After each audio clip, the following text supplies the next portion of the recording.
Je parle sous ton contrôle, hein, Stéphanie. Hein. Vous pouvez aussi intervenir quand vous voulez. Alors, il y a 3 parties dans cette présentation. Il y a 3 points pendant lesquels je vous proposerai d'aller voir vos questions, etc. Maintenant, si au fil de la présentation, au fil des écrans, vous souhaitez intervenir, poser une question et j'éclaircisse, surtout vous n'hésitez pas. Comme on n'est pas très nombreux, ça va être possible. Et puis, juste pour alors la repréciser très rapidement, mais Stéphanie Viel, qui est notre modératrice aujourd'hui et qui, bonjour Stéphanie, nous donne un coup de main et va compiler notamment toutes vos questions et insister auprès de moi si jamais j'en passe une. Mais franchement, n'hésitez pas. OK. Alors, juste, comme on n'est pas très nombreux, si on peut faire très rapidement un petit tour de table pour que chacun dise nom, prénom, mon entreprise et ma fonction, ça me permet de voir un petit peu à qui j'ai affaire. Est-ce que c'est possible? C'est possible. Alors, allons-y. Qui commence? Alors, On va faire dans l'ordre. Je suis en haut à gauche. Je vais commencer. Enfin, je suis en haut à gauche sur mon écran. Bon, voilà, FT, c'est moi. François Tissandier. Je travaille chez Tébubio dans les Yvelines. On est distributeur de produits pour la recherche en biologie. C'est le sujet du moment. Et moi, je suis DSI. On est une petite équipe de 3 personnes et on est même 2 à être présents ici. Vous avez 66% des forces informatiques de Tébu avec vous. Vous êtes DSI. Oui, c'est ça. OK. Alors, suivant. Oui. Ou suivante. JR, c'est qui? Je vais me présenter. Donc, moi, c'est JR, Jessica Ray. Je suis ingénieure technico-commerciale au sein de la société Reonova. On est situé sur Grenoble. On a une activité service où on fait des analyses en rhéologie. Donc, je ne sais pas si ça parle à tout le monde. La rhéologie, c'est une science qui étudie tous les fluides en écoulement. Donc, voilà, on vend des services autour de cette science-là, tant au niveau des mesures, d'expertise sur site, des formations. Voilà, en gros, pour ma partie, donc on est une petite entreprise de 8 personnes avec aussi une partie produit où on vend aussi un rhéomètre pour tout ce qui est étude de tout ce qui est sécrétion bronchique pour maladies comme la BPCO ou la mucoviscidose. OK. Voilà. Merci. Il y a un deuxième JR, c'est qui? Il y a HZ. Il y a HZ. Non, pas là. Bon, ceux qui veulent se présenter, allez-y. Et puis sinon, on va pouvoir. Non, tout le monde a. Moi, je suis CT. Alors, dites-nous Bonjour, qui vous moi êtes. c'est CT. Oui. Elie Troussard. Je suis la dirigeante des laboratoires NAO. Donc, les laboratoires NAO, nous sommes basés à Orléans et nous faisons de la fabrication de produits cosmétiques, formulation et fabrication. Donc, on a 2 activités principales, des produits qu'on vend sous nos propres marques et nos services de sous-traitance en formulation et fabrication de produits cosmétiques pour des tiers. OK. D'accord. Je précise que pour activer son micro, il faut cliquer sur le petit. Bonjour, moi je suis Francky Béchereau. Bonjour, Francky Béchereau. Moi je suis directrice générale adjointe Europe et internationale pour la Cosmétique Valais. Et voilà. On a besoin aussi de ce type de formation. OK. Si d'autres personnes veulent prendre la parole rapidement pour se présenter, et puis sans ça, on va attaquer tout de suite. Moi, je peux préciser parce que Ouda a peut-être un souci avec son micro. HZ, c'est Ouda Zaidi qui travaille également chez Tébubio et dont la fonction est data manager, plus précisément. D'accord. Voilà. Vous avez des gens qui, en termes de digitalisation, en tout cas, sont déjà pointus, je pense. Plus ou moins, on est là justement pour voir un petit peu où on en est et qu'est-ce qu'on a pu rater, qu'est-ce qu'on peut améliorer. On est loin d'être parfait, hein, mais ouais, on en a fait un peu déjà. Le sujet d'aujourd'hui sera pas technique. On va pas rentrer dans des finesses techniques que vous devez maîtriser, puisque c'est des généralités pour mettre un peu tout le monde au niveau de la connaissance et ce qu'il faut avoir comme connaissance en termes de contexte avant de pouvoir rentrer dans des sujets forcément beaucoup plus pointus qui sont ceux que vous maîtrisez vous. Ok, on va démarrer. C'est juste que j'ai Nathalie de chez Ambartem s'est présentée sur le chat, donc je lis. Nathalie, TPE, fabrication d'opercules et thermocelleuses. Voilà, elle a. Ok. Nathalie Bérezia. Bon, je repasse en mode plein écran. Alors, Les enjeux de la digitalisation en entreprise, on va le voir sous 3 aspects. Le premier, c'est faire un état des lieux des données chiffrées, alors très rapide parce j'ai abreuvé de chiffres sur le digital, mais donc des premières données qu'il faut maîtriser. Parler de la transformation digitale de la société au sens large, parce que pour prendre un petit peu de hauteur, les entreprises sont tributaires de cette transformation générale de notre société, et puis des grandes tendances du digital, et notamment un certain nombre de choses identifiées dans le domaine de la cosmétique, de la beauté, de l'hygiène, etc., et qui vont vous parler plus directement. On attaque le premier point, un état des lieux des données chiffrées du digital. Alors, ce qu'il faut bien comprendre, et ça c'est une notion qui est importante, c'est qu'on est en train de vivre une révolution, et on parle de révolution numérique. Et si on parle de ce thème, et pourquoi on parle de ce thème de révolution numérique ou de révolution digitale, c'est par analogie à la révolution industrielle qui a lieu à la fin du 19e siècle. En quoi est-ce que c'est un phénomène qui est important? C'est que, pour reprendre l'analogie avec la révolution industrielle, fin du 19e siècle, c'est le moment de l'histoire où on passe, grâce aux machines, grâce à l'énergie, de la production de petites séries et de l'artisanat, qui était la règle depuis la nuit des temps, à la capacité dans des entreprises et dans des usines de développer des séries homogènes de produits en grande série.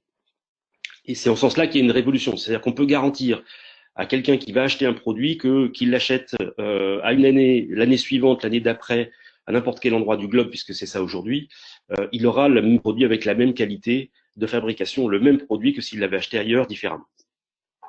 Ce qui change avec la révolution digitale qu'on est en train de vivre, et je vous disais tout à l'heure que moi, la première fois que j'ai travaillé sur un site internet, c'était en 1995, donc 25 ans déjà, un quart de siècle. C'est une révolution qui est en cours, mais on va dire que c'est une révolution qui est déjà bien engagée. Ce qui change, en fait, c'est la même chose que ce qui s'est passé avec la révolution industrielle, c'est que c'est un changement complet de société. On appelle ça un changement de paradigme, c'est-à-dire que le digital fait changer les choses. Alors, il y a un exemple que j'aime bien prendre, qui est loin de la beauté de la cosmétique, mais pour faire comprendre en quoi les choses sont en train de changer, c'est l'exemple de cette belle pizza. J'espère que je ne vais pas vous donner faim trop tôt, mais bon, voilà. Ce qui est en train de se passer avec la révolution digitale, c'est qu'on passe de l'économie de l'industrie à l'économie des services. Alors c'est important parce que tout à l'heure dans les présentations, plusieurs personnes qui sont présentées et qui sont dans le domaine de l'industrie. Alors je sais que ce qu'on perçoit toujours, c'est de se dire, bah oui, mais moi je fais des choses très physiques, très concrètes. J'ai besoin d'une chaîne de production, j'ai besoin d'opérateurs, j'ai besoin de matières premières, de matières qui rentrent, j'ai des produits qui sortent. C'est très physique, ça peut pas être digitalisé. En fait, ce qui change, c'est que c'est la chaîne de valeur qui va changer. Pour prendre l'exemple de cette pizza, il y a une dizaine d'années, une quinzaine d'années, quand vous vouliez manger une pizza, il fallait une chaîne de production, ça s'appelle le four à pizza. Il fallait des opérateurs spécialisés, ça s'appelle le pizzaiolo, et il fallait un lieu qui était la pizzeria. Donc pour manger une pizza, vous rendiez dans un lieu. Si vous aviez de la chance, il y avait de la place. Ensuite, on vous proposait une carte, vous faisiez votre choix, on fabriquait votre pizza sur place, on vous la livrait à peu près un quart d'heure après, vous la dégustiez, vous payez et vous partez. Ça, c'est le modèle d'avant la révolution digitale. Aujourd'hui, quand vous voulez consommer une pizza, comment ça se passe? Alors, vous pouvez toujours aller dans une pizzeria, etc. Ça se passe toujours comme ça. Mais vous pouvez aussi prendre votre téléphone avec votre application préférée de livraison de repas à domicile. Vous allez sélectionner le type de produit que vous voulez, vous allez choisir la pizza que vous voulez, vous allez la payer tout de suite. Et un quart d'heure après, 20 minutes, une demi-heure après, en fonction du service, vous avez un livreur qui arrive, qui vous livre votre pizza. Et au lieu de la déguster épaule contre épaule dans un lieu que vous n'avez pas forcément véritablement choisi, vous êtes dans votre canapé, devant votre programme, alors qui n'est plus une chaîne de télévision, mais qui est un programme d'image, un Netflix ou quelque chose comme ça, un Amazon Premium, que vous allez regarder à votre convenance, dans votre canapé, dans le lieu que vous aimez, avec les gens que vous appréciez. Et ce qui a changé, en fait, et c'est le digital qui a changé ça, c'est que dans la chaîne de valeur, ce que vous appréciez aujourd'hui quand vous consommez votre pizza, c'est pas simplement le produit qui est le physique. Ce qui a changé, c'est la qualité de l'application en amont qui vous a permis de sélectionner plus ou moins facilement le produit, peut-être de recommander celui que vous aviez déjà commandé la semaine d'avant sans avoir à repasser par les étapes de sélection de produits. C'est le fait que vous puissiez payer en ligne sans avoir à chercher qu'il y a de la monnaie, etc. Voilà, ça a été fait automatiquement. C'est le fait qu'on vienne vous livrer, et le temps de livraison est très important. La qualité du plat qui arrive au moment où il est livré, c'est important. Et puis, dans le contexte de consommation, c'est plus le lieu qui compte, c'est l'endroit dans lequel vous avez, selon votre choix, consommé. Donc, on a tout un tas d'étapes comme ça qui se sont ajoutées, et c'est ça aujourd'hui qui fait qu'on passe d'une économie à une économie des services. C'est-à-dire que les services prennent plus d'importance que l'industrie en elle-même. Et c'est ça l'enjeu de la révolution digitale. Alors, pour donner un état des lieux sur ce que représente le digital aujourd'hui en France, juste, je ne vais pas vous abreuver de chiffres, mais prenons conscience que un produit culturel sur deux est déjà vendu par Internet. Un produit culturel sur deux. Le commerce, ça représente 9% du commerce en France. Alors, 9%, ce sont des chiffres fin 2019, pardon, mais quand on sait ce qui se passe en ce moment, c'est-à-dire que le confinement booste complètement le commerce à distance, parce que comme on peut pas sortir, ben on peut encore se faire livrer. Donc les chiffres 2010, les chiffres 2020 vont être absolument différents et avec une accélération du phénomène. Et on avait à fin 2019 180 000 sites marchands en France, uniquement en France. Pourquoi c'est important ce chiffre 100?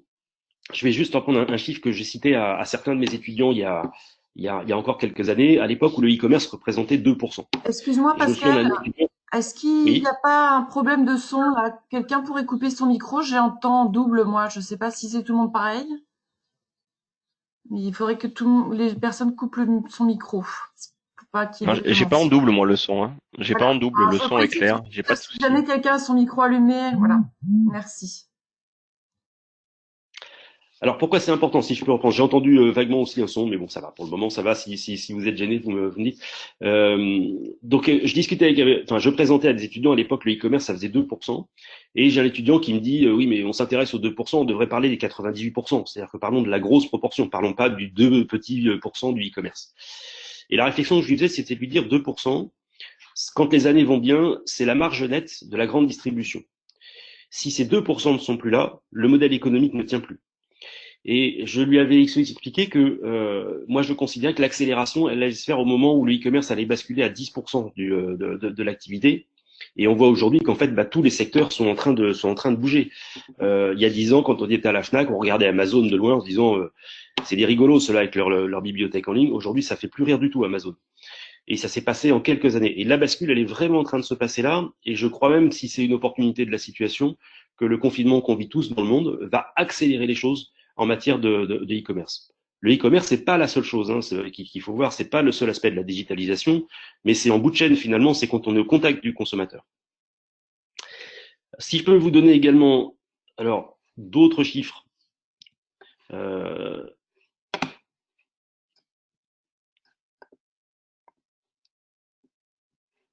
Ces informations sur ce que pèse ce que représente Internet auprès des particuliers en France. Il y a 81% des Français qui utilisent un ordinateur. 81%. Donc 8 sur 10. Il y a 60 millions d'utilisateurs Internet en France pour une population de 67 millions. Alors en fait, on joue un peu sur les chiffres, c'est qu'il y a 60 millions de comptes Internet. Sachant qu'il y a des doublons parce qu'on est beaucoup à avoir une adresse, un compte professionnel et un compte personnel, une adresse email personnelle et une adresse email professionnelle. Et il y a déjà 38 millions d'abonnés aux différents réseaux sociaux. 38 millions sur une population de 67 millions. C'est vous dire que le e-commerce qui ne représentait fin 2019 que 9% du commerce, mais il y a un potentiel énorme encore parce que tout le monde est déjà connecté ou quasiment tout le monde est déjà connecté. Ce qui n'est pas le cas des entreprises. Je vais vous donner un chiffre que je présente pas là. Il n'y a que 16% des entreprises françaises qui ont un site qui vendent par Internet. 16% seulement. Il y a 81% des Français qui sont sur Internet. Il n'y a que 16% des entreprises qui vendent sur Internet. Donc ce décalage, inutile de vous dire que ça va être un effet de rattrapage extrêmement rapide. Dans le secteur de l'hygiène, de la beauté et des cosmétiques, c'est même un secteur qui est un petit peu en avance en termes de e-commerce, puisque la part d'Internet dans le marché de la beauté, c'est 12,5%, donc un peu plus que les 9% du commerce général. Ça représente un peu plus de 10% de la valeur, donc de l'argent, et c'est des ventes mondiales qui sont en hausse de 25%, c'est-à-dire que c'est une croissance qui est extrêmement rapide. 25%, ça correspond déjà à une fin d'hyper-croissance. On est déjà non plus dans des x2, x3, mais ça veut dire que c'est déjà un secteur d'activité qui pousse extrêmement fort dans ce domaine. Donc ça va impacter l'ensemble de votre secteur d'activité, puisque la bascule est en train de se faire.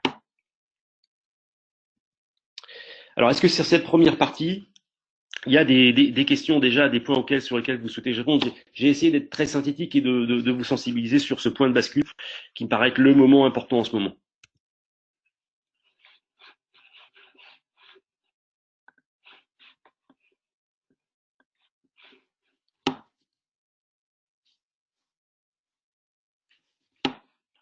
C'est bon, tout est clair?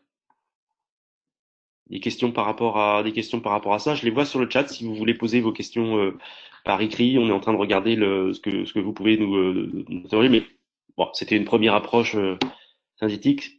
C'est bon pour vous? Ok. Si vous voulez qu'on revienne sur ce point-là un petit peu plus tard dans la discussion, surtout vous n'hésitez pas, on reviendra dessus. On va passer au point suivant, qui est la transformation digitale de la société et comment en fait cette société qui est en train de changer va impacter le mode de fonctionnement de nos entreprises. Il y a un mot qui est très important et qu'il est très important de comprendre et de cerner. Je sais pas, j'aille trop vite, pardon. C'est le mot de disruption. Alors, vous avez peut-être entendu, c'est une espèce de franglais parce que ça vient de disruption, qui est le mot anglais. On le prononce à la française et on l'a même substantifié parce qu'on dit aujourd'hui on va disrupter. Je vais vous citer un exemple que vous connaissez et que vous pratiquez. Disrupter, ça veut dire changer de modèle, changer de paradigme. C'est un mot qui a été popularisé par les fondateurs d'Uber. Donc Uber, vous connaissez, c'est la société de taxi. Alors c'est pas vraiment des taxis, c'est la société de chauffeurs. Mais pour raconter un petit peu l'histoire qui est quand même assez intéressante. Le milieu des taxis, c'est un milieu protégé, fermé par des contrats, des exclusivités. Il faut des licences, etc. C'est valable partout dans le monde. Alors avec des modèles un peu différents. À Paris, par exemple, c'est des compagnies de taxis, taxis parisiens. À Londres, c'est des artisans, donc c'est des indépendants, chacun leur voiture, etc. Mais qui ont un cahier des charges précis, ils ont tous la même voiture, ils ont tous le même type de tarification, etc.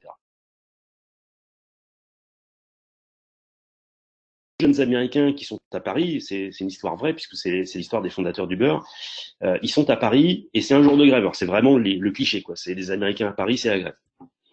Et ils cherchent un taxi qu'ils trouvent pas parce que tous les taxis sont pris. Et ils appellent un copain au désespoir de cause en disant tu peux pas venir nous chercher avec ta voiture, le copain peut pas, le copain d'un copain peut, etc. On vient les chercher, mais il aimerait bien qu'on lui donne un coup de main à payer l'essence.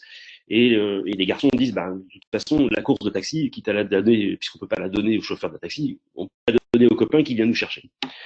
Et c'est là qu'est venue l'idée ils l'ont raconté, c'est là qu'est venue l'idée de se dire mais il y a quantité de gens qui ont des voitures et qui pourraient à un moment donné avoir un revenu complémentaire en faisant des courses parce qu'ils ont une voiture, ils savent forcément un taxi. Et c'est sur cette idée-là qu'a été créé le modèle d'Uber. Et en l'espace de quelques années, alors sur le point crucial chez Uber qui est la relation sociale, qui est pas un problème complètement résolu. C'est dans tous les pays du monde où Uber s'est installé, Uber a disrupté le marché du taxi. C'est-à-dire que des gens qui étaient en situation de monopole sur un marché protégé finalement se sont retrouvés avec une concurrence nouvelle, et c'est ça le principe de disruption. Et pour vous donner 3 autres exemples, parce que ces 3 exemples, vous les avez sous les yeux, vous les connaissez, vous les pratiquez, vous êtes peut-être leurs clients.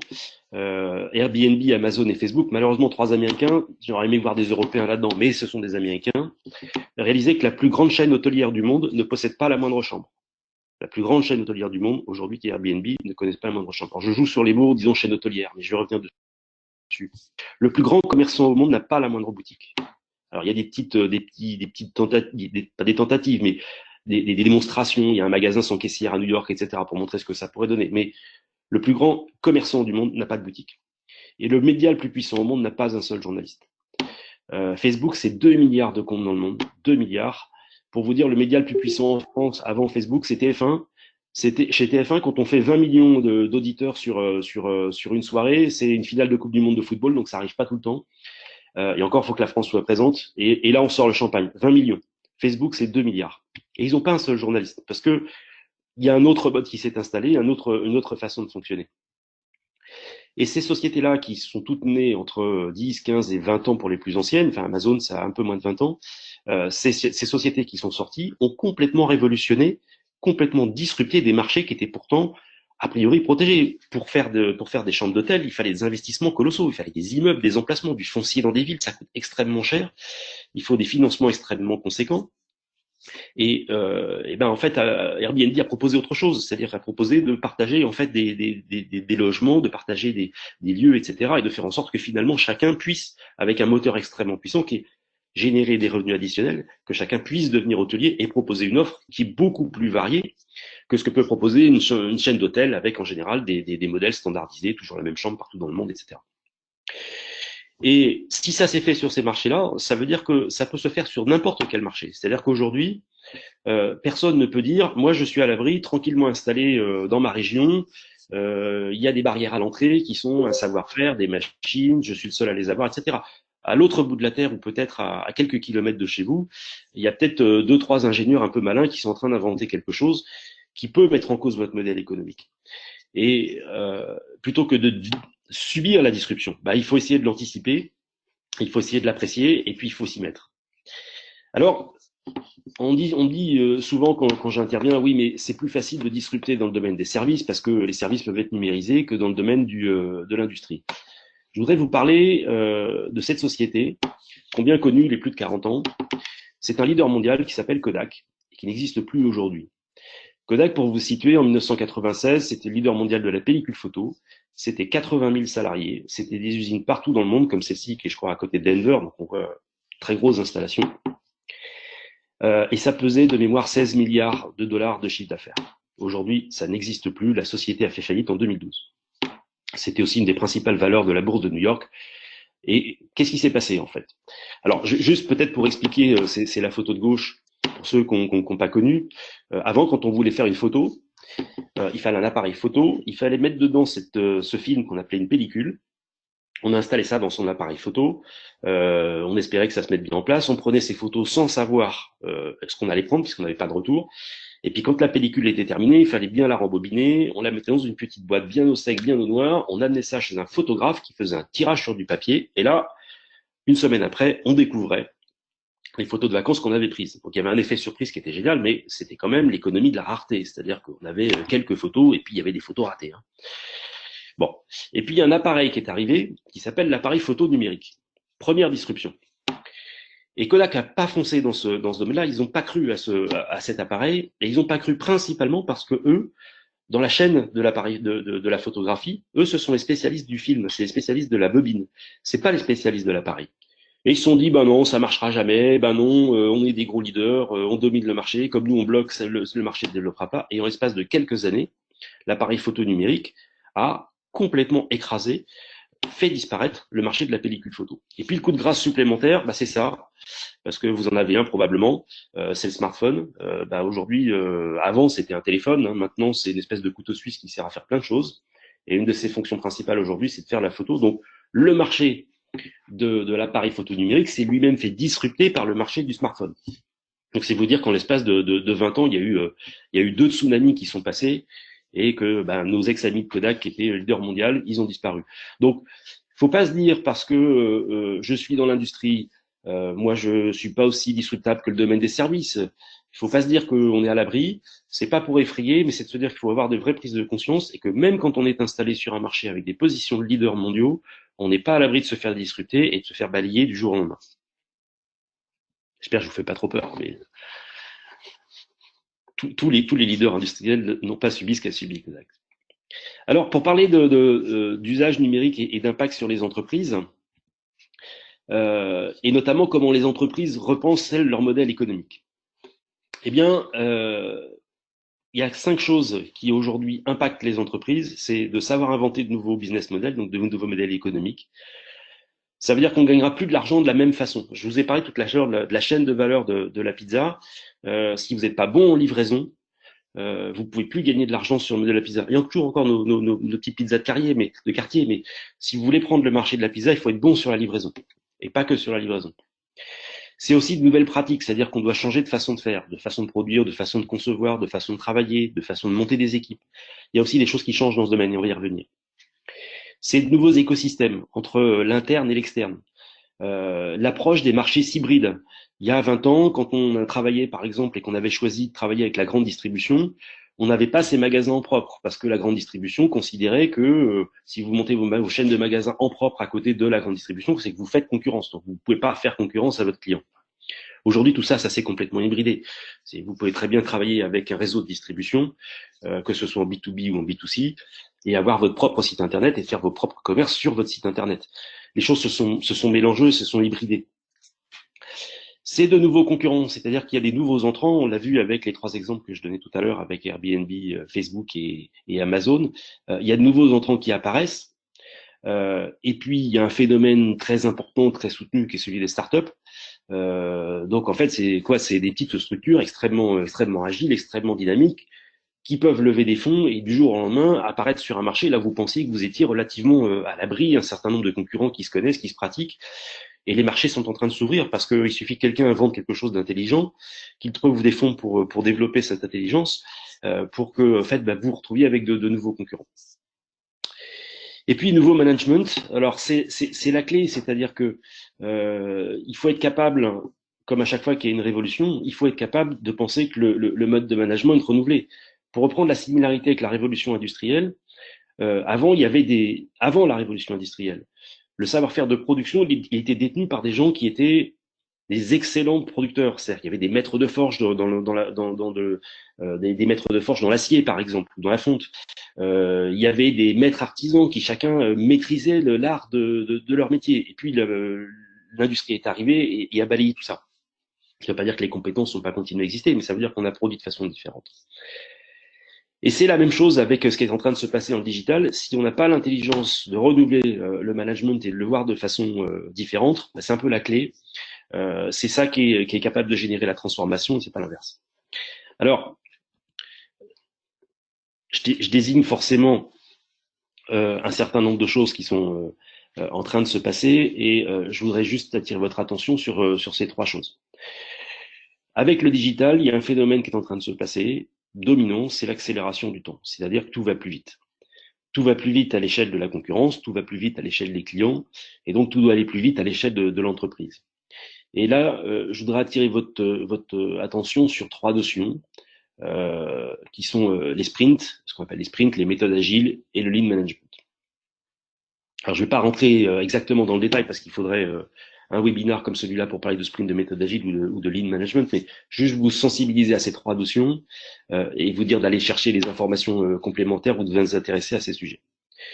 Je commence par le premier qui sont les sprints. C'est quelque chose qu'on utilise beaucoup dans les agences web, par exemple. Alors, c'est quoi le principe d'un sprint? C'est de se dire, quand j'attaque un projet web et que je veux faire un site internet pour une entreprise, c'est parfois des projets qui mettent en relation énormément d'opérateurs, d'intervenants, etc. Et puis, ça peut prendre des mois et des mois avant de sortir un site internet. Bon.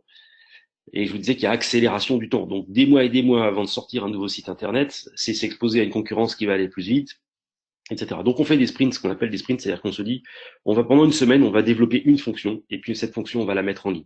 Et on va la tester. Et on va voir comment elle fonctionne. Et on va la corriger. Et puis la semaine d'après, on va travailler sur un autre sprint, etc.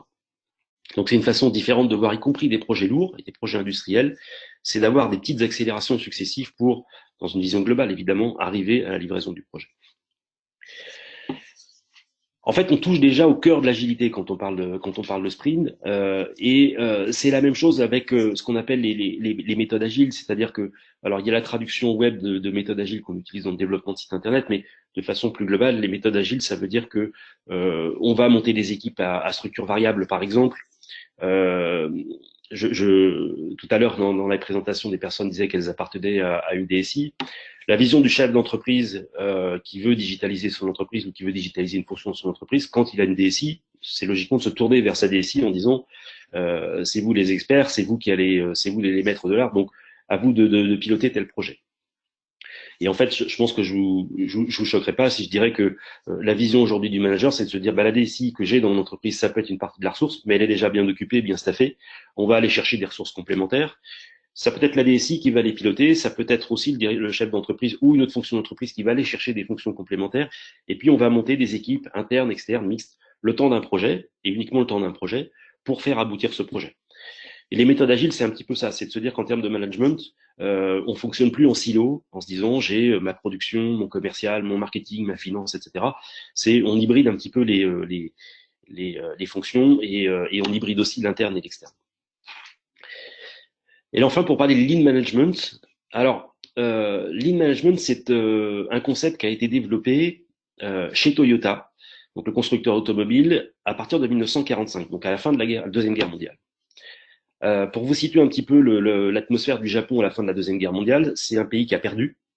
C'est un pays, comme tous les perdants, qui paye l'effort de guerre du vainqueur, donc qui, grosso modo, est mis à contribution pour payer la guerre des Américains. Et c'est surtout un pays qui a été dévasté, bombardé, pilonné, donc l'outil industriel est extrêmement dégradé.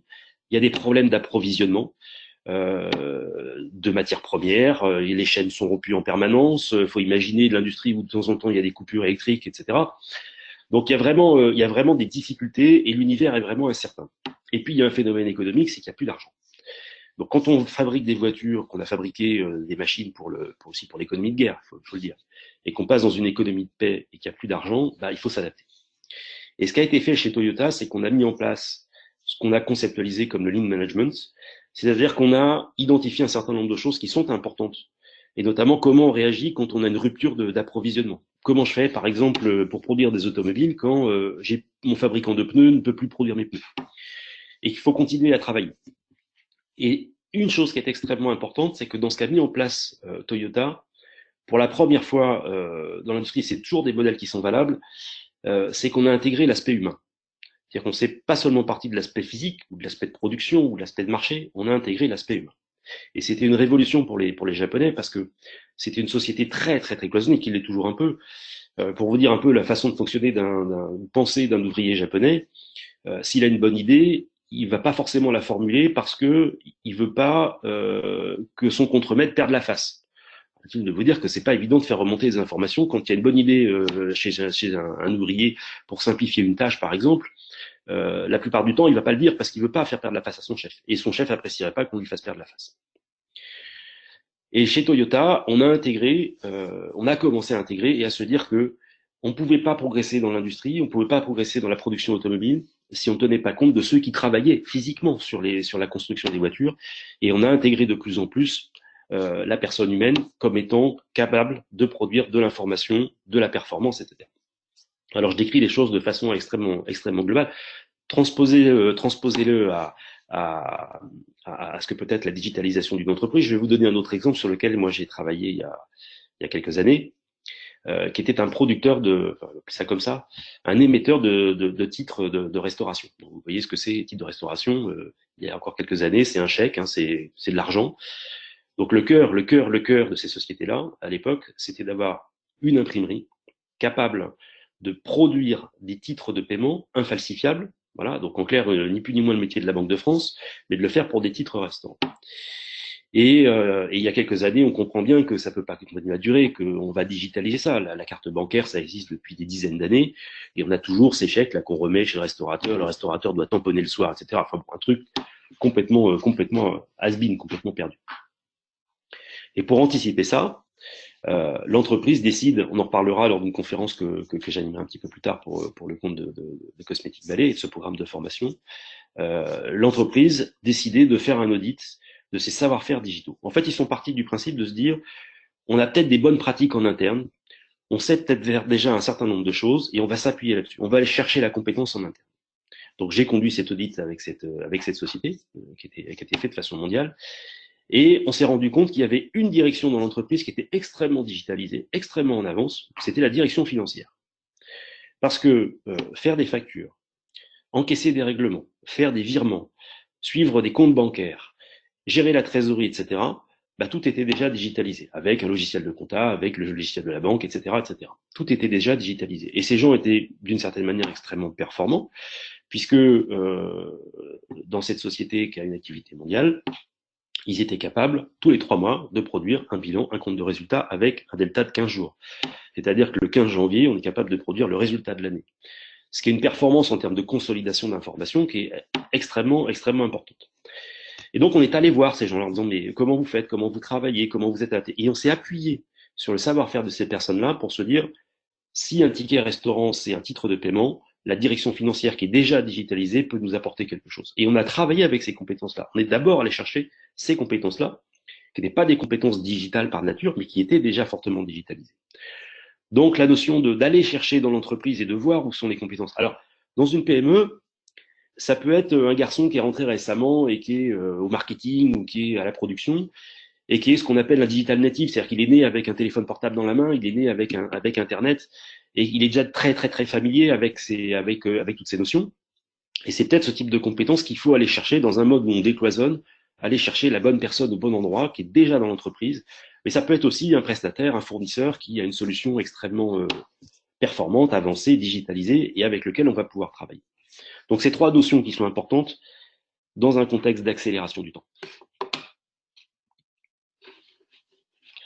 Alors il y a un rôle clé dans la PME, vous êtes nombreux apparemment à être dans ce type de structure, mais pas que. Le rôle clé, c'est le dirigeant.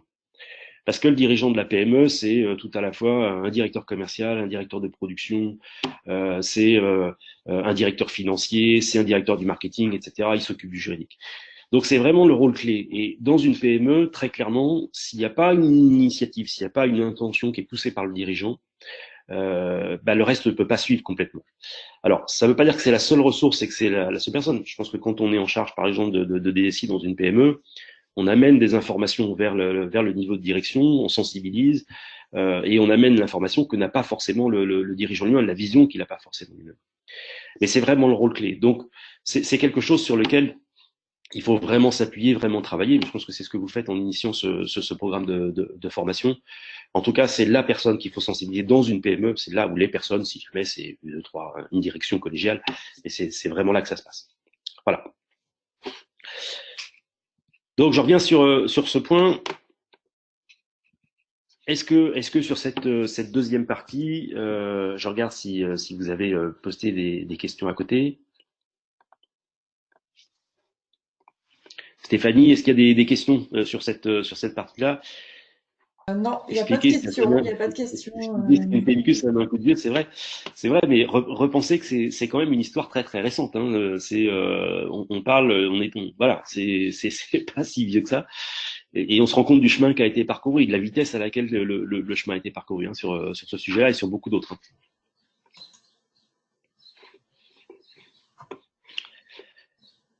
Alors, s'il n'y a pas de question, je vous propose qu'on passe à la troisième partie. Mais n'hésitez pas, hein, si vous voyez passer des choses ou si une question revient, n'hésitez pas à la formuler.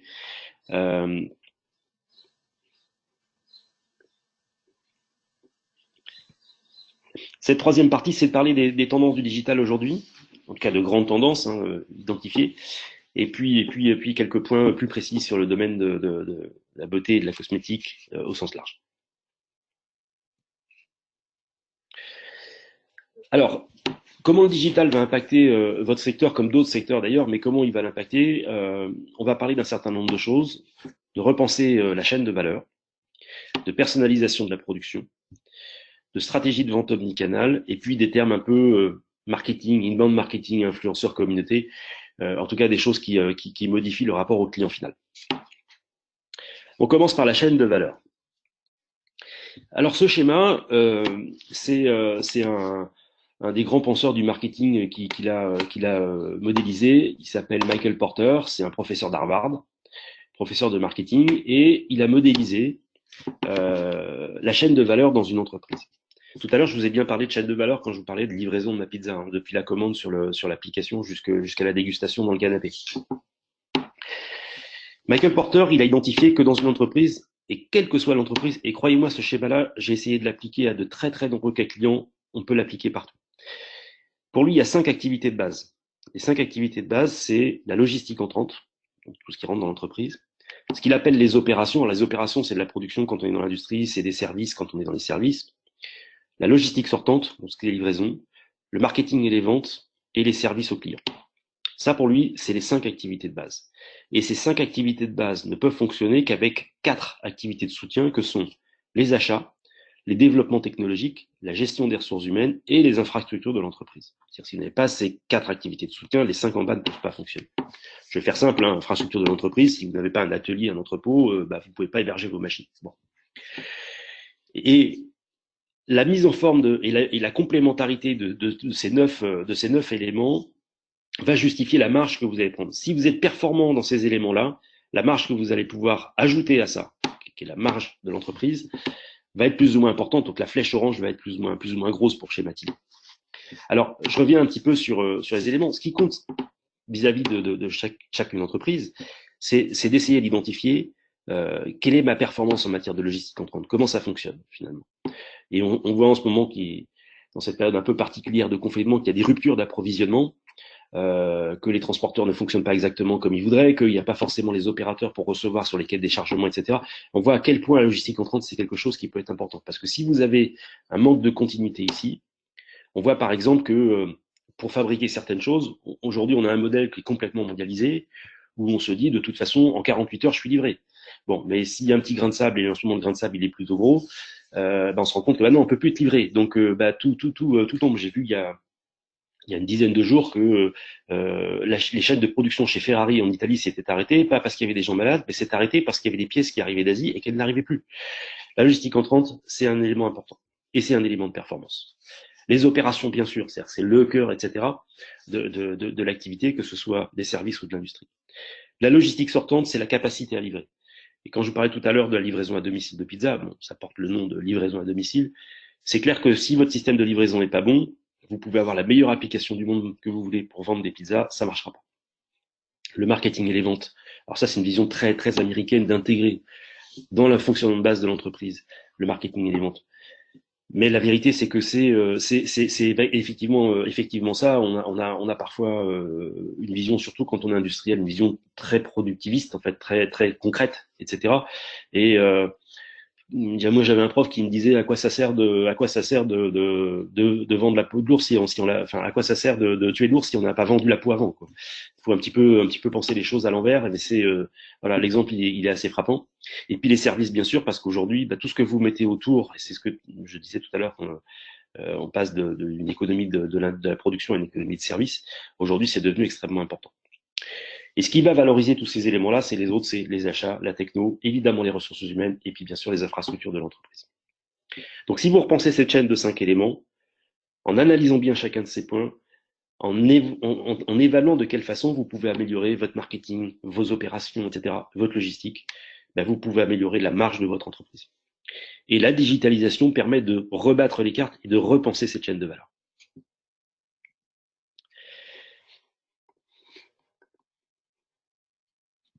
Alors, la deuxième chose qui est importante dans votre secteur d'activité, peut-être plus que dans d'autres, c'est la personnalisation de la production. Alors cette image, c'est une imprimante 3D, etc., comme on en voit de plus en plus. La personnalisation de la production, l'idée, c'est de se dire qu'aujourd'hui, avec le digital, vous pouvez avoir une combinaison de facteurs qui font que, même s'il n'y a pas un produit par client, et encore que, en tout cas, on peut avoir un nombre de variantes extrêmement important qui fait que aujourd'hui, par exemple, quand vous achetez des chaussures sur Internet ou des baskets, vous pouvez personnaliser la couleur des bandes, la couleur de la basket, celle de gauche, celle de droite, etc. Ajouter des éléments de personnalisation qui seront très personnels, etc. Donc, vous pouvez avoir votre basket à vous, quasiment un modèle unique. Et ça, c'est quelque chose qui est extrêmement important aujourd'hui. C'est une tendance lourde de l'industrie, c'est la capacité en fait à faire l'inverse de ce qu'elle a fait pendant des années, c'est plutôt que du produit standardisé, du produit personnalisé. Au fond, ça n'est jamais que de la variation, des variantes d'un produit standardisé. Aujourd'hui, on en est là. L'imprimante 3D, ou en tout cas les espoirs qu'elle peut donner, c'est de se dire qu'on va faire vraiment un produit unique pour un client unique. Mais ça, c'est une tendance qui n'est pas complètement résolue. Hein. Aujourd'hui, même si on a progressé, les imprimantes 3D, ça met encore du temps, ça consomme des matières, etc. Mais pour vous donner un exemple d'utilisation que j'ai découvert il n'y a pas longtemps et que je trouve extrêmement pertinent, c'est par exemple de la maintenance de machines. Donc avant, quand on faisait de la maintenance de machines dans des usines par exemple, il fallait stocker un nombre de pièces extrêmement important. C'était de l'argent qui dormait parce que ces pièces, on les stockait, etc. Mais il n'y avait pas forcément la machine qui tombait en panne et le client qui disait j'ai besoin de la pièce numéro B27 pour telle partie de la machine, etc. Donc c'est de l'argent qui était capitalisé, etc. Et puis parfois c'était même l'inverse, c'est-à-dire que quand on voulait la fameuse pièce pour dépanner la machine, elle n'était pas forcément disponible, on était en rupture de stock, etc. Et la machine restait à l'arrêt. Avec la production 3D, on est capable, dans une certaine mesure, de produire à l'unité des pièces qui manquent. Donc, vous vous dites que plutôt que d'avoir un stockage de pièces de rechange, j'attends qu'il y ait un besoin sur une pièce particulière. J'ai numérisé la production de cette pièce, je vais la faire à la demande avec un matériau extrêmement résistant, et puis je vais pouvoir la livrer, et on va pouvoir livrer dans un temps record, individualisé, et sans avoir fait de surstockage de pièces, etc. et d'avoir une véritable disponibilité, donc de raccourcir les temps d'indisponibilité des machines. Donc ça, c'est aussi un aspect qui peut être utilisé. En tout cas, c'est une tendance importante, c'est la personnalisation de la production. Alors, un autre point, ça on le voit tous, qui est les stratégies de vente omnicanal. L'exemple que j'ai là, de mémoire, en revoyant les traits noirs et blancs, ça doit être chez Sephora. Vous avez ils appellent ça un hub, donc un endroit où on vient se faire conseiller pour choisir son maquillage, etc., l'adapter à son visage, et tout ça. Donc là, c'est le métier relativement classique de la parfumerie, de la cosmétique. Et puis vous avez cet écran devant là. Bon, grosso modo, c'est la complémentarité du physique et du digital. Donc c'est ce qu'on appelle l'omnicanal, c'est-à-dire que on a différents canaux de commercialisation. Mais c'est pas des canaux qui sont en silo les uns à côté des autres, c'est des canaux qui se complètent. Typiquement ici, j'ai pas tout à fait le produit que je voudrais parce que dans ce magasin qui a une surface limitée, on peut pas présenter toutes les gammes de produits de toutes les marques. Mais par contre, je vais pouvoir sur cet écran trouver le produit qui m'intéresse. Donc je me fais conseiller par une conseillère. Le produit est pas disponible, mais je peux le commander sur cet écran et me faire livrer. Une stratégie de vente omnicanal qui est bien pensée, c'est s'adapter à toutes les façons d'acheter aujourd'hui d'un acheteur final. Je vais prendre deux exemples qui sont l'exact contraire, mais les deux existent. Le premier, c'est ce qu'on appelle le click and collect. Alors le click and collect, on l'appelle le drive ou drive-in dans la distribution. C'est commander sur Internet et récupérer sa commande dans un point de livraison. Ce qui est extrêmement astucieux, et c'est pour ça que ça marche bien, parce que ce qui coûte extrêmement cher dans la livraison, c'est ce qu'on appelle le dernier kilomètre, c'est-à-dire que c'est partir d'un point de vente où on a fait du stockage en gros ou en demi-gros pour amener individualisé à chaque adresse. Ça coûte cher. Donc si le client lui-même peut aller chercher son produit à l'adresse que je lui donne, donc au quai de chargement, etc., ou dans le magasin, bah ça c'est une stratégie qui est extrêmement payante et qui est extrêmement performante. Mais l'inverse existe aussi. C'est-à-dire que là, on a parlé de commander sur Internet et se faire livrer dans un point de vente. Mais l'inverse existe aussi, c'est-à-dire qu'on peut se retrouver, et c'est le cas ici, on est dans le point de vente, on commande dans le point de vente et on se fait livrer chez soi. Et ces stratégies, elles se complètent, en fait, elles s'hybrident.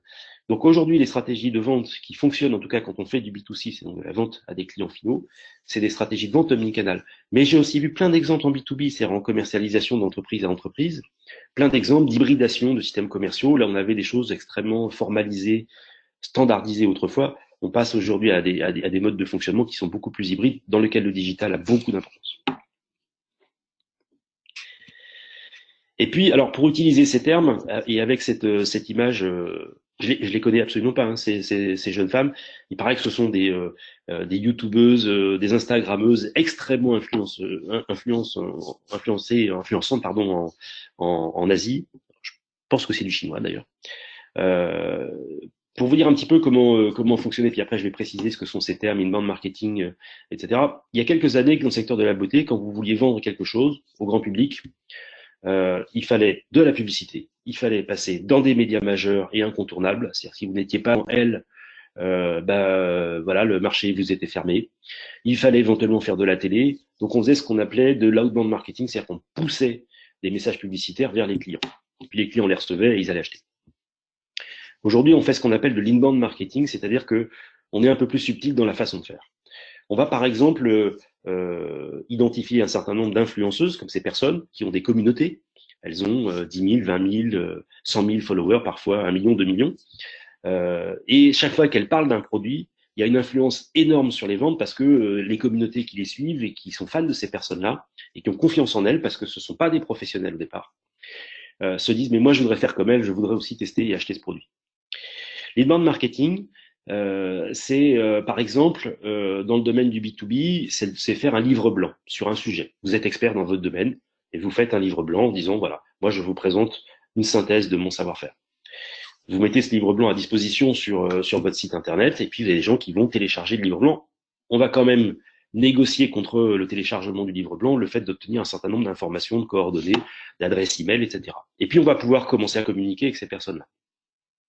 Je vais prendre un exemple B2C.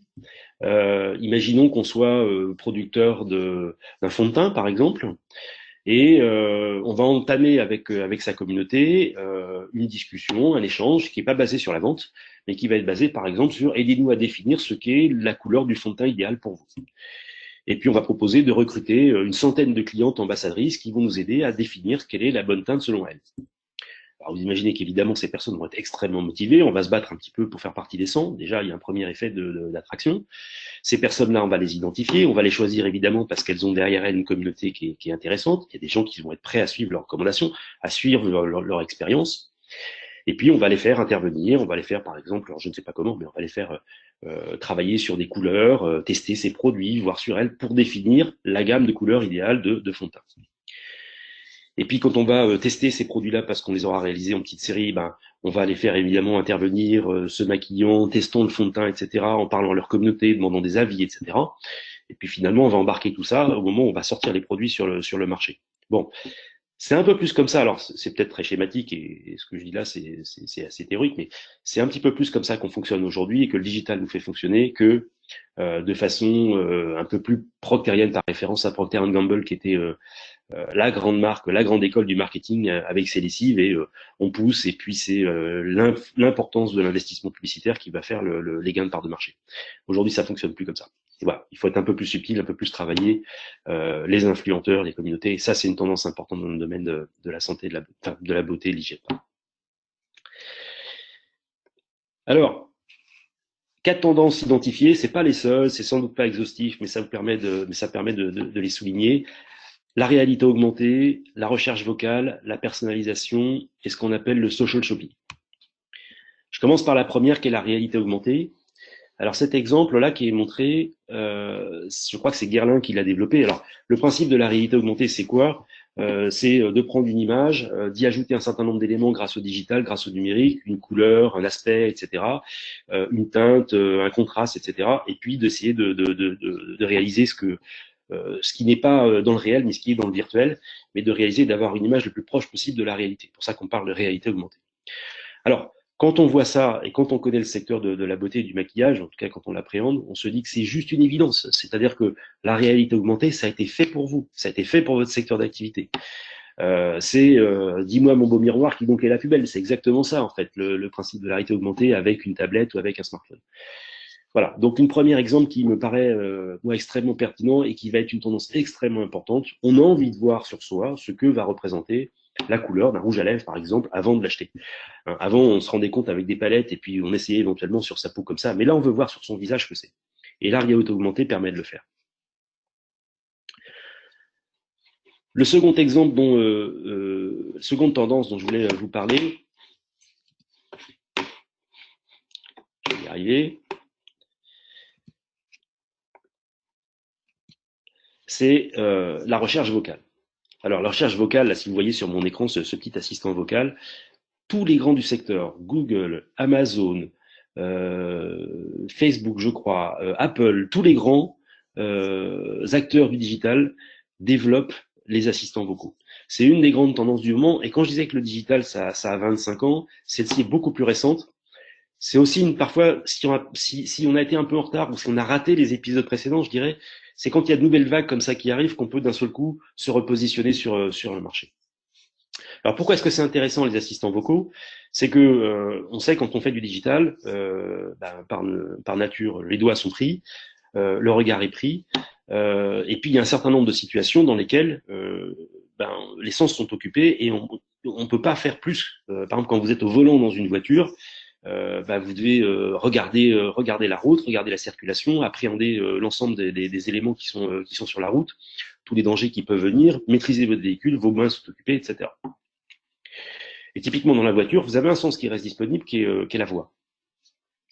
Alors je prends cet exemple-là, peut-être que je vais raconter l'histoire, mais on imagine madame qui part au travail le matin et qui finit son maquillage avec son petit miroir dans sa voiture, etc. Et puis, pas de chance, plus de rouge à lèvres, plus de mascara, etc.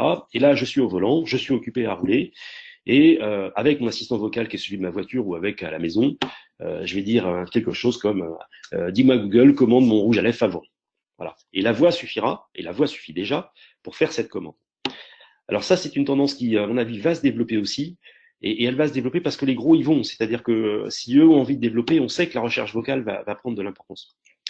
Donc ça, c'est quelque chose que j'étudierai, et je pense que ça peut être adapté dans un certain nombre de situations dans le domaine de la beauté. On reparle de personnalisation.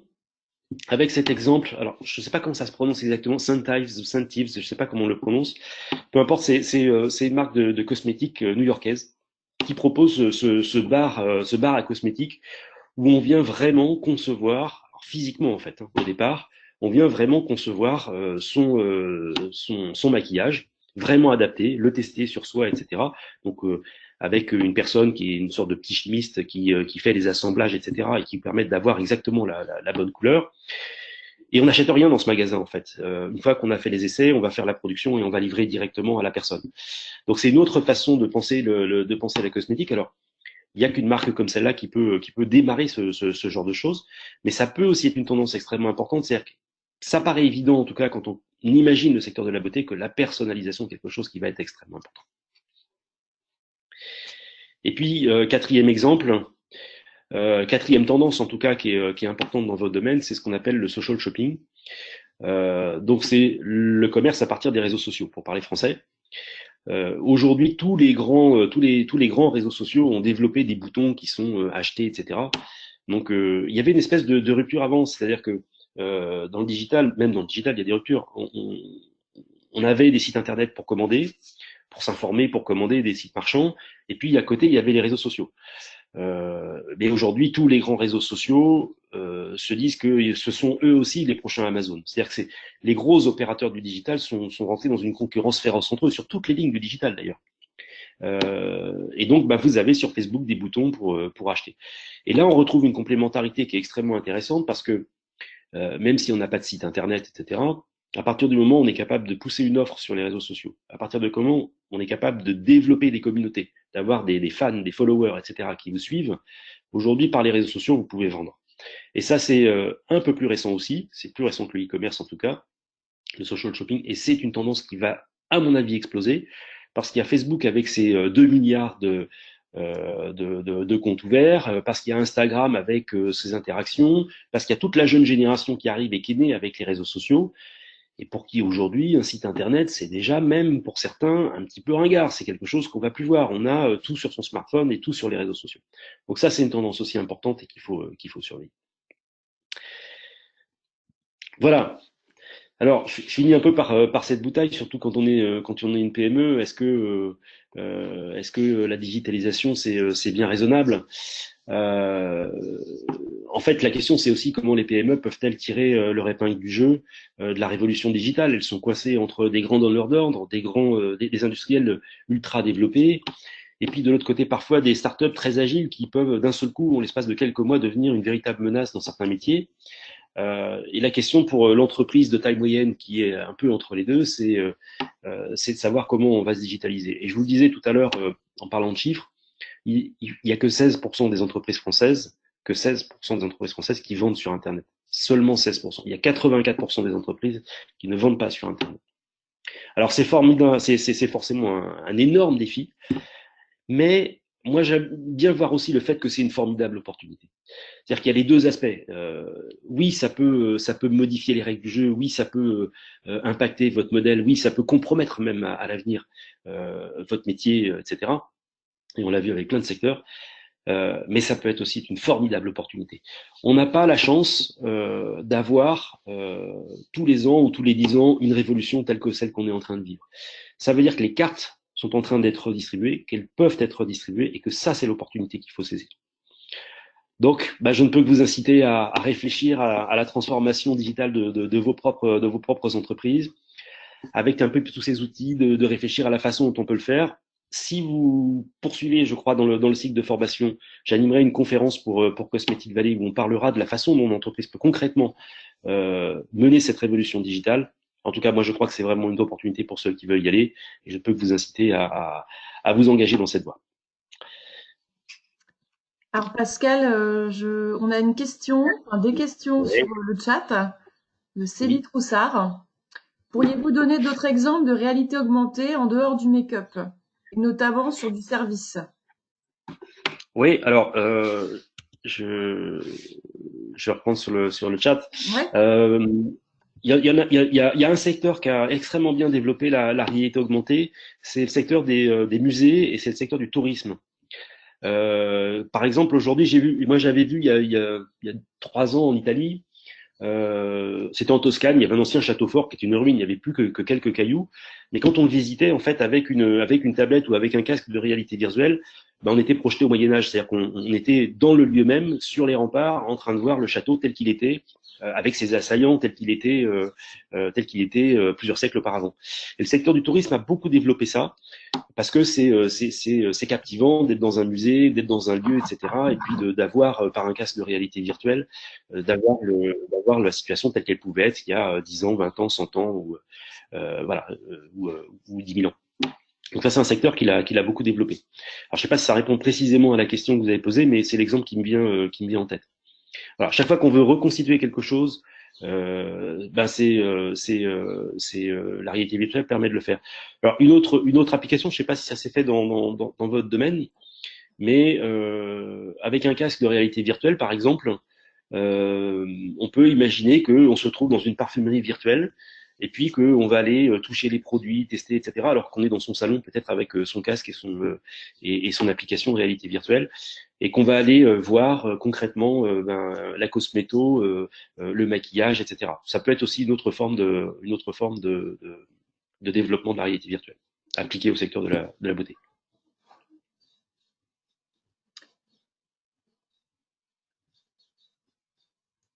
Alors, on avait une autre Alors, remarque. vous voyez comment la recherche vocale peut se décliner dans votre industrie en dehors de passer commande.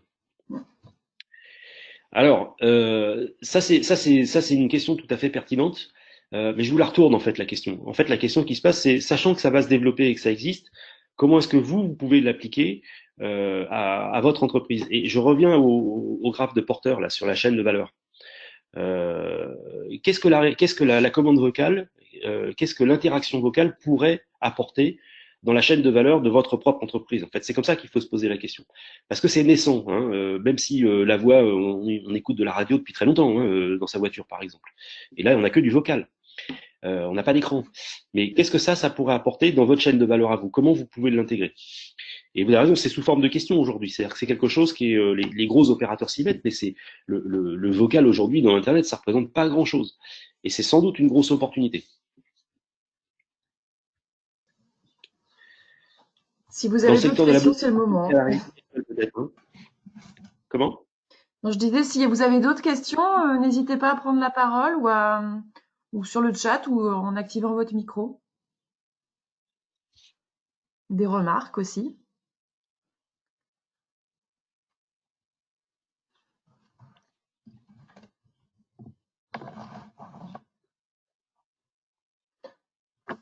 J'en profite du coup, si tu me permets Pascal, pour faire quelques rappels par rapport à la formation, comme ça s'il y a des questions qui viennent pendant ce temps-là, on en profitera. Vous avez reçu un mail pour vous dire hein, que nous avions décalé l'atelier conférence en présentiel au 18 juin. Donc tout cela pour être en même temps, donc c'est le 24 mars en fait qui a été déplacé au 18 juin matin. Prochain rendez-vous en webinaire aussi, ou classe virtuelle si vous voulez, le 7 avril avec les clés du marketing, donc de 10h à 11h30. Pareil, vous recevrez une invitation. Et je rappelle également que vous avez une formation e-learning disponible depuis début mars, qui est disponible jusqu'au 4 mai. Je sais que certains l'ont commencé, j'ai vu que d'autres n'étaient pas connectés, donc n'hésitez pas à vous connecter. Vous avez dû recevoir un mail de Contact Axylos. Si jamais vous ne l'avez pas, n'hésitez pas à nous faire un mail pour que je puisse réactiver ou vous renvoyer le mail de connexion. Donc le mail c'est formation au pluriel @cosmétique-vallée.com.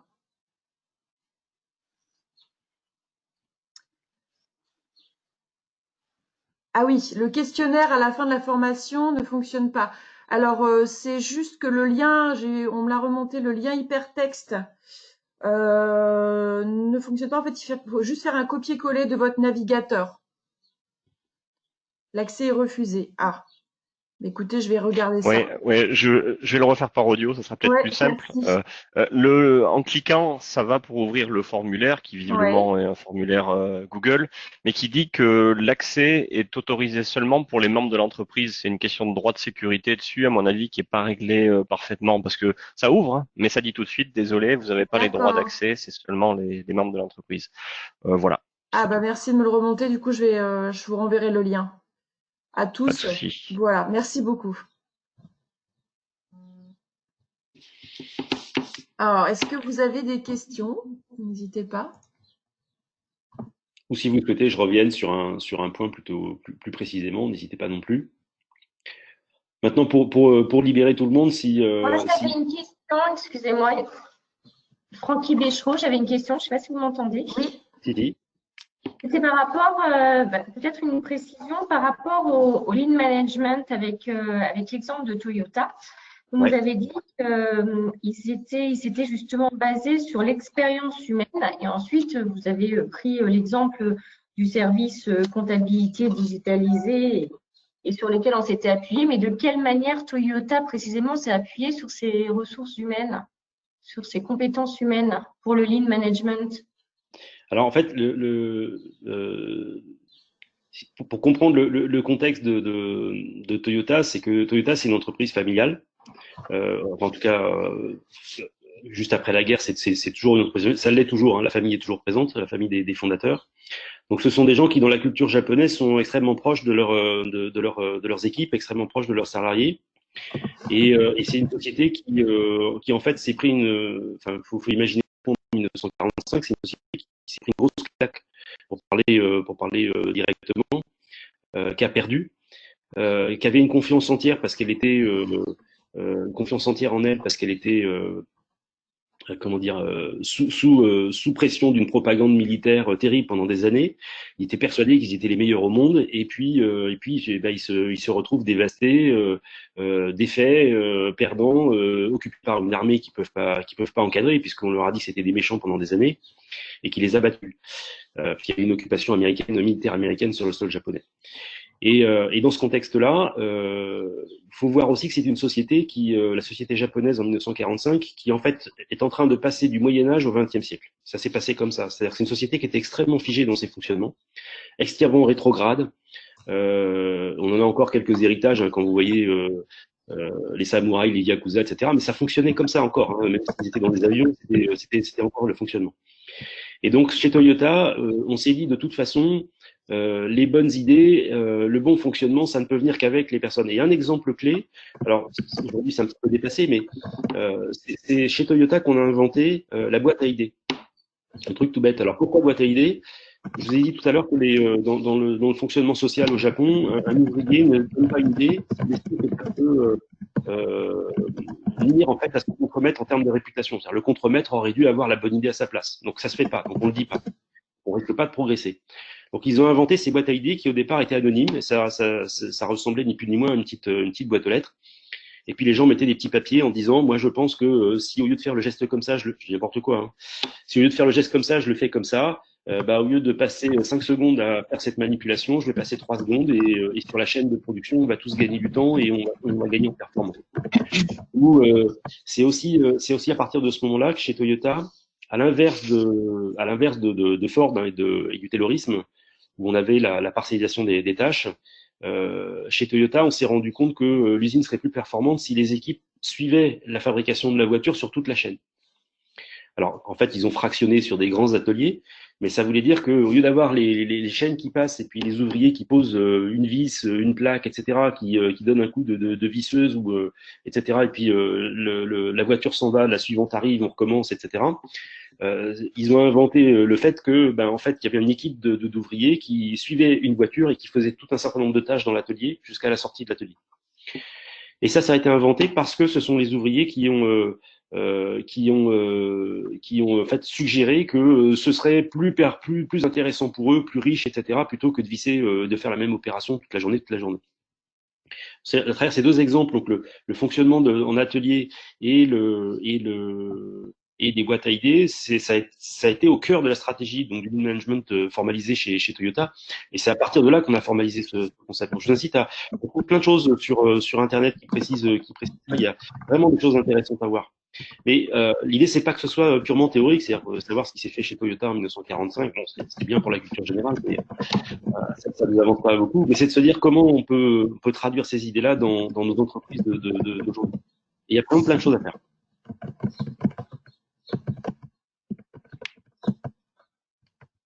Merci Pascal. Alors, est-ce que le webinaire pourrait être écouté après? Oui, je crois qu'il est enregistré, hein, Stéphanie, si je ne me trompe pas. Oui, je suis en train de répondre. Là, il est en cours d'enregistrement. Donc, après la séance, je vais le mettre à disposition pour que je vais voir par quel moyen, peut-être voilà, sur un lien sécurisé, pour que les participants puissent, ou ceux qui n'ont pas pu être là d'ailleurs, puissent le voir ou le revoir.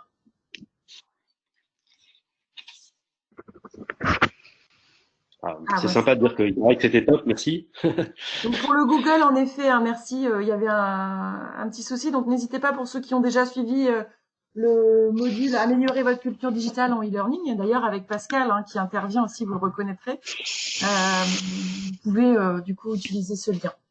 Et on aura de toute façon à chaque fois, on vous demande toujours votre avis après une intervention. Donc vous aurez aussi un petit lien d'évaluation, satisfaction pour ce webinaire. De façon complémentaire, Stéphanie, je peux le proposer puisqu'on est dans un petit groupe.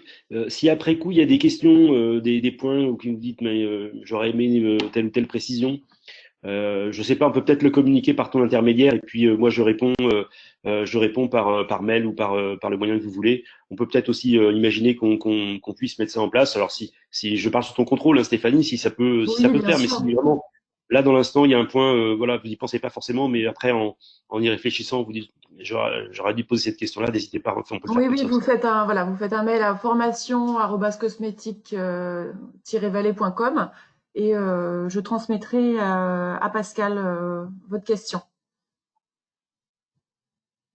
Donc écoutez, s'il n'y a pas d'autres questions, dans ces cas-là, on va clôturer la séance alors à l'heure. Merci. Merci à vous. Merci, bonne journée. Et puis prenez tous soin de vous. C'est ça. Restez chez vous jusqu'à ce qu'on puisse se revoir en vrai en fait et qu'on puisse vraiment communiquer. Voilà, et se voir en vrai. Écoutez, bonne journée à tous. Merci. À bientôt. Au revoir. Au revoir, bonne journée. Au revoir. Merci.